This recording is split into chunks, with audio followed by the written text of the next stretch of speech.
What's the meaning of clifftop?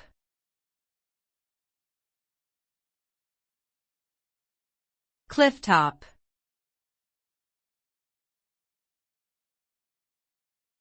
Clifftop.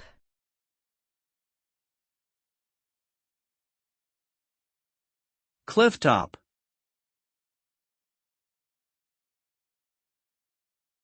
Clifftop.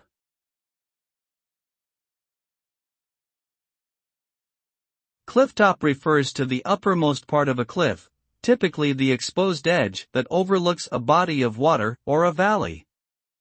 It can also refer to the area immediately surrounding this edge. Clifftops are often popular destinations for sightseeing and outdoor activities such as hiking, birdwatching, and photography. They offer stunning views and a sense of awe-inspiring grandeur as well as a chance to experience the natural beauty of the landscape. However, due to their steep and often unpredictable terrain, clifftops can also be dangerous and require caution when exploring.